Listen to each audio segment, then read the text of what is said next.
Hello everyone, welcome to Achievers IS classes.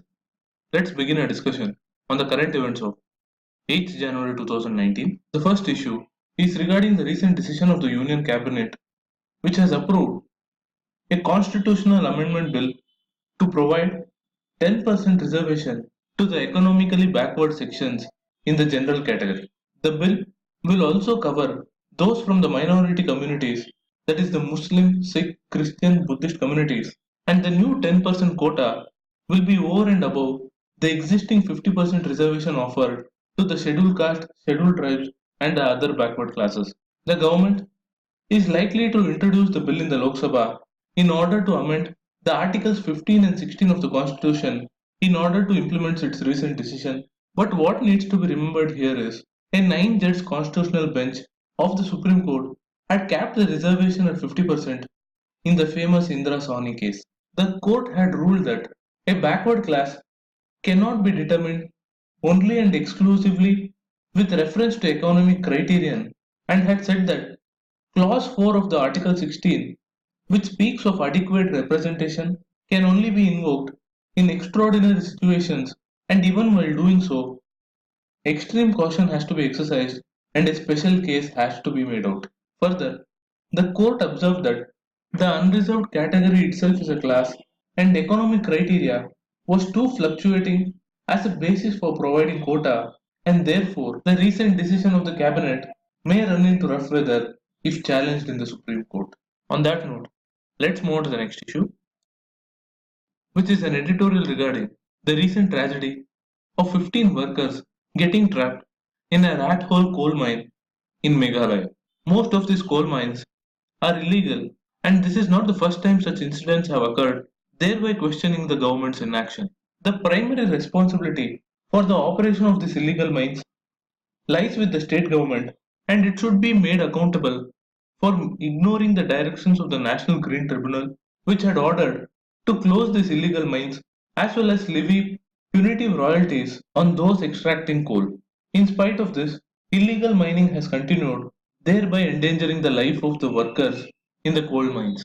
The primary reason why these people prefer to work in these coal mines are poverty and the lack of other revenues in the vicinity, as well as the higher than average wages paid for the extraction of coal in these mines.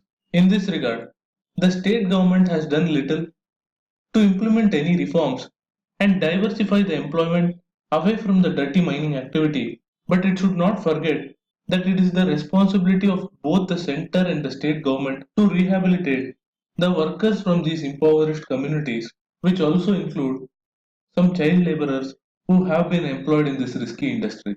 Although the scale of this rehabilitation is high, it should not be difficult considering the value of already extracted coal stored in Meghalaya and the fact that these mineral resources should be treated as state property for adequate actions. In this regard, a cleanup is long overdue and a review of these illegal mining activities has to be done in order to counter the menace. The next issue in news is regarding the Citizenship Amendment Bill. The Joint Parliamentary Committee has okayed the bill, although with several members presenting their dissenting notes. The committee has recommended that the Assam government should help settle migrants, especially in places which are not densely populated, thereby causing lesser impact on the demographic changes to the indigenous people of Assam. As you are aware, the bill paves the way to grant citizenship to 6 religious minorities from the neighboring countries, that is Pakistan, Afghanistan, and Bangladesh. There has been a strong resistance to the bill, particularly in Assam, as it is seen as a violation of the Assam Accord of 1985, and it remains to be seen whether the bill will be passed in the parliament, which is likely to be tabled in the coming days. The final issue in news today is regarding a recent amendment bill which was passed in the Lok Sabha, thereby removing leprosy as a ground of divorce. The bill has sought to amend the Divorce Act, the Dissolution of Muslim Marriage Act, the Special Marriage Act, the Hindu Marriage Act, and the Hindu Adoptions and Maintenance Act on the provisions related to marriage, divorce, and separation, and remove leprosy as a ground of divorce. This was because the provision was seen as discriminatory given the disease was curable now. On that note, I'm wrapping up today's news analysis. Do like, share, and comment to support this initiative. Thank you for watching. Have a nice day.